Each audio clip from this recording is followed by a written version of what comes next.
Today's video is brought to you by Skillshare. Skillshare is an online learning community with thousands of classes to inspire you to stretch your creativity and expand your horizons. Whether you're interested in leveling up your skills at work, making a career change to a new field, or pursuing a budding passion, Skillshare is bound to have something for you. No matter your interests, like cooking, woodworking, photography, Skillshare makes it easy to browse through classes based on topics and sort through criteria that meet your needs. Behind the scenes, we've been working on streamlining and improving our own workflow when it comes to video editing. The Advanced Video Editing with Adobe Premiere Pro class by Jordy Vandeput has a ton of great pointers we've already started using to bring you videos like this. Level up your real-life skill tree with Skillshare. Visit Skillshare.com/craftcomputing or follow the link down in the video description, and the first 1,000 people will get 1 month of free premium membership.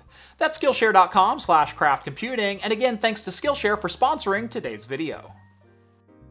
Welcome back to Craft Computing, everyone. As always, I'm Jeff, even though my voice is slightly lower today. Believe it or not, I'm one of those sick, twisted individuals that not only reads the YouTube comment section, but often responds to it. In fact, I found a good number of video ideas by reading through all of my YouTube comments, and one this past week in particular caught my eye. In my last video, I paired an old HP Z440 workstation with a Xeon 1660 V4 and an RTX 3060, and Nico asked, why would I buy an old Xeon and pair it with a new expensive graphics card? Something like a 12600K is faster, far more efficient, and supports newer technologies like PCIe 4. And you know what? You're right, but to test that out, I need to build myself a 12600K system, and that's exactly what we're going to do today. So what does all that have to do with a case review? Well, Fractal Design introduced the Pop series of cases this week, so I figured it is the perfect opportunity to build myself a brand new 12600K system. So the first half of this video is going to be the build itself. The second half of the video, I'm going to be reviewing that build inside of the Pop Air Mini, and then sometime next week, we will be comparing this new build with the HP Z440. So make sure you're subscribed if you don't want to miss that one. So let's go ahead and get this thing started and talk about what parts we're going to be putting inside of the Pop Mini Air. Starting again with that Intel i5 12600 processor that Nico so desperately wanted me to take a look at. The 12600K is based off Intel's 12th generation Alder Lake family. There are 6 high-performance cores with 12 threads, which have a max turbo of 4.9 GHz. There are also 4 efficiency cores with a max turbo of 3.6, giving us a total of 10 cores and 16 threads. For the motherboard today, I'm going to be going with an MSI MAG B660M Mortar Wi-Fi, which in my opinion is one of the better equipped motherboards that are on the market today with the B660 chipset. It supports 2.5 gigabit LAN, PCI Express 4.0, as well as DDR5 memory. Since we're using a motherboard with DDR5 memory support, we'll need a kit of DDR5 to go with it. Thankfully, Lexar sent out a 32GB kit of Aries DDR5 5200 just for this build, and I do have to give Lexar some props here. Megahertz is not found anywhere on this box, so Ian, you can call the dogs off on this one. They also sent over an NM620 PCI Express Gen 3x4 NVMe drive for the build. Now, this is only PCI Express 3.0, however, in games, that's really not going to make that much of a difference when it comes to performance, and maybe that's a topic for a future video as well. When it comes to the cooler, this one is a little bit of a sore subject for me, because the last time I tried to use this cooler, well, I didn't keep in mind that this is an Intel mount only. Luckily, we're building an Intel system today, so I pulled out the Arctic Freezer i35 ARGB just for this build, and this should be a fantastic match for that 12600K. And last but not least, for the graphics card, I've got an RTX 3070 Founders Edition. Now, when I go to do the comparison between this build and the HP Z440, I will be swapping out the GPU for a matching GPU in both systems, and hopefully something a little bit faster to eliminate as much GPU bottleneck as possible. But for right now, I think I'm going to save what's left of my voice, and let's go ahead and get this thing together.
One of my favorite things about Fractal design cases, it's almost impossible to not end up with an amazingly clean looking build, and the Pop Mini is certainly no exception.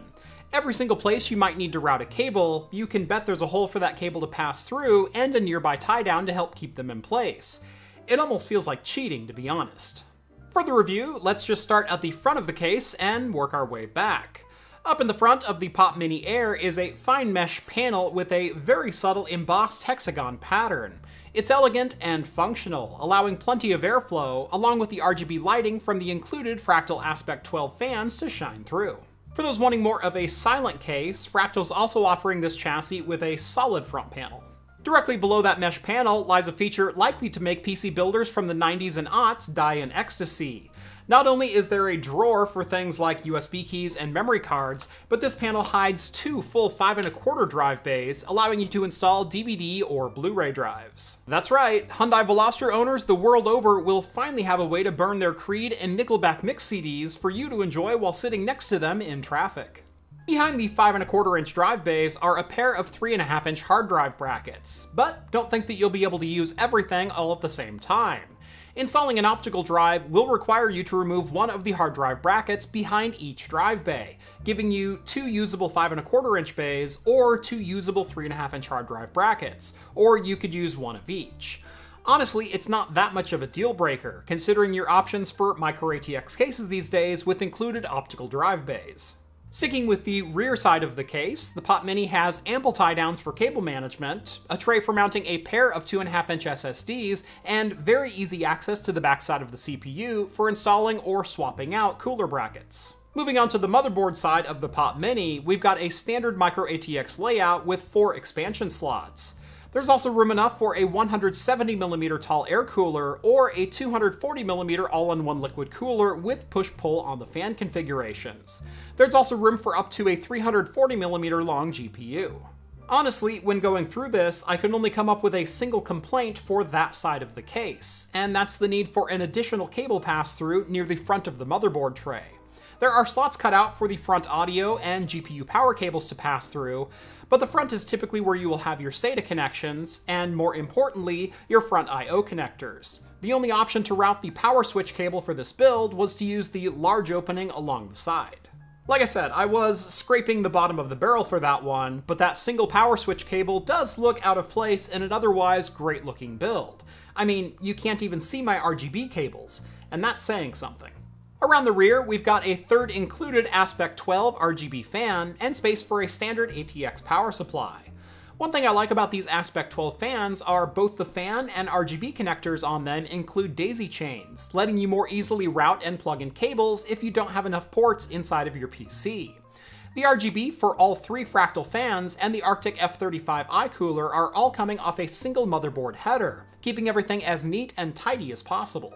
As for the rest of the rear of the case, the majority of the backside is covered in Fractal's triangle mesh from the last couple generations, allowing for plenty of airflow. That same pattern is also found up on top, along with an additional 2 120mm fan slots. Now, while this is a fairly sturdy and pretty well spec'd out case for $89 US, there are a couple items I found myself missing. The first is a front panel USB-C connector, like the larger cases in the Fractal Design Pop family. These cases all share the same front I/O panel, including the cutout for a USB-C port, but that port is absent from the Pop Mini. The other is an integrated fan hub, which has become a staple of Fractal design cases for the last 4 years or so. Micro ATX motherboards are almost always shy on fan headers. This MSI B660M, for example, only has 2 fan headers on it, one for the CPU and one more system fan at the bottom of the board. There's also an AIO pump header, but these are usually set to 100% speed by default. While it is possible to daisy chain the Fractal Aspect fans, I always prefer a centralized location for better cable management and more consistent power delivery. Given the Pop Mini Air includes 3 fans by itself, support for up to 5 on the chassis, and has space for a 240mm all-in-one liquid cooler with a push-pull fan assembly, I don't think the inclusion of a fan hub is too unreasonable, especially given the number of people who would need to purchase one anyway for their own builds. And that's the Fractal Design Pop Mini Air, an all-new micro ATX case with a focus on high airflow and performance. Overall, it's a solid offering at $89, giving plenty of premium features and looks without breaking the bank. You get a sleek tempered glass side panel, wide open internals, a trio of RGB fans included, mesh panels on 3 sides, and even some relics of PC buildings past with 3.5-inch and 5.25-inch drive bays. While there are some items missing I would have liked to see included, with my major complaint being a built-in fan hub, that is a cheap enough item to source on your own and it won't affect the final build price significantly. If you're interested in picking up a Fractal Design Pop Mini Air for yourself, or any of the new lineup of Pop cases, I will have affiliate links down in the video description. Thanks to Fractal Design for sending out the Pop Mini for my review, and if you want to see this Intel 12600K build go head-to-head with a used Xeon workstation, make sure you subscribe to this channel so you don't miss any upcoming videos. On your way down there, make sure to drop this video a like, and follow me on Twitter at Craft Computing for daily shenanigans like this. If you like the content you see on this channel and want to help support me in what I do, consider joining the Patreon. Link is also down in the video description. And that's going to do it for me in this one, guys. Thank you all so much for watching, and as always, I will see you in the next video. Cheers, everyone.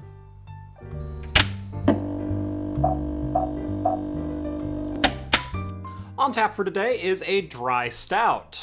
Perfect. It'll match my voice. Beer for today is from Block 15 Brewing out of Corvallis, Oregon. This is the Favorable Fortune Dry Irish Stout, clocking in at 5%. And yeah, I said a stout at 5%, and it certainly doesn't look or pour like it's only 5%. In fact, that right there is a very impressive looking beer. But of course, there's one way I really like to test just how thick a stout is, and that's with the old cell phone flashlight. Yeah, I don't think there's any light getting through that. Wow. That's impressive. Not overly thick in mouthfeel.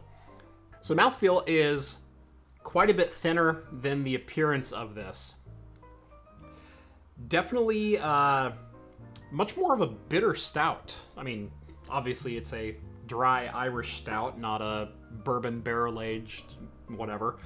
Not bad. If you like straight up black coffee, this almost tastes just like a cold brew coffee. Kind of like it. Yeah, that's pretty much just straight up cold brew. If you like cold brew coffee, you'll like this one.